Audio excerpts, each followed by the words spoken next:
Hi, it's Craig again, and now that we've made char cloth, I thought we'd go on and go ahead and make a fire, or at least make a tinder bundle with flint and steel, just to show you how that process works. But a couple of points before we move on. You might be wondering, why do this? Why make fire with flint and steel when matches and lighters are so readily available?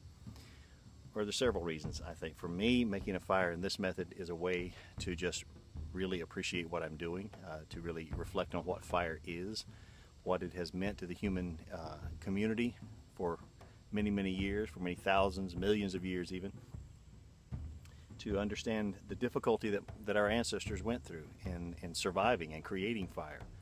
So it helps me to reflect on that and to really to consider all those things.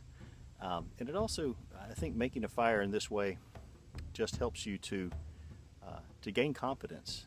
Just learning a new skill, especially a rewilding skill like this, is a way to show yourself you can do this. You can accomplish things that you didn't think you could do before. So I encourage you to learn new outdoor, especially primitive skills, to be able to show yourself that maybe you can do more than you thought. Second point I want to make is that I am not an expert in this. I'm still very much a learning novice. I've gained a few skills. I've made quite a few fires with flint and steel, but I'm still very much an amateur compared to the level of expertise that some people have. So many of you may be much better at this than I am. So if so, great. I'd love to hear your tips, your suggestions, but I just wanted to show you some of the things that I've learned. This is well, it's flint or chert. I'm not really sure which one it is, but flint and chert and even some other related rocks like jasper. Anything that is hard, very hard, brittle, and can flake to a sharp edge can be used for sparking with flint and steel.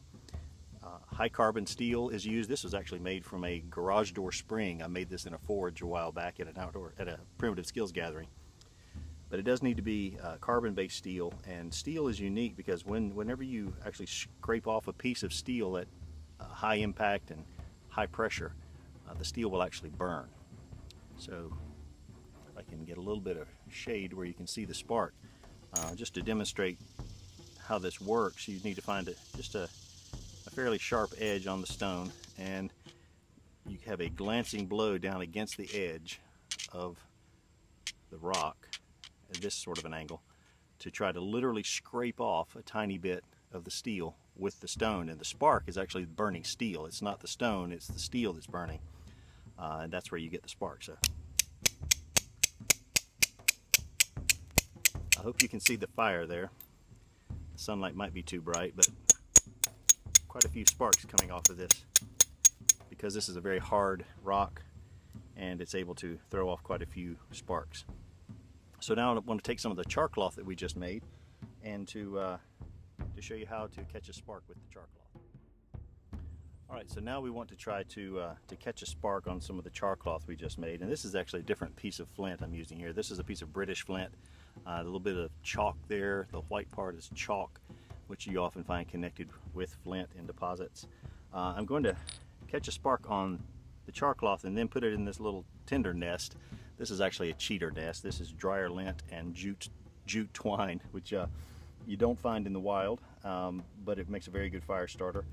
Obviously, the ideal is to use natural materials whenever possible, like poplar bark or the inner bark of red cedar, birch bark, of course. But I thought I'd do this quickly and show you, basically focusing on catching the spark on the char cloth.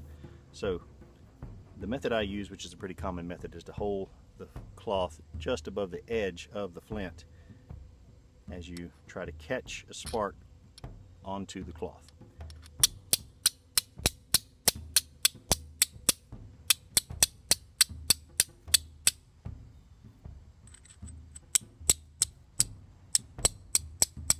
I've had a few hit the cloth now, but nothing is quite caught yet.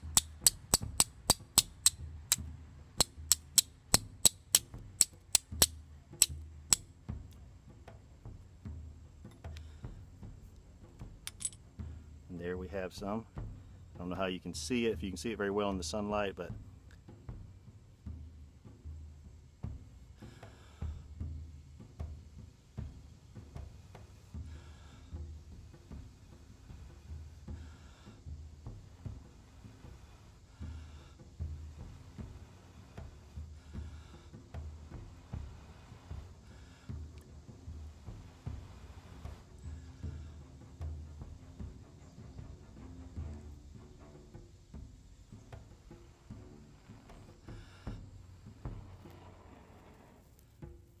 go.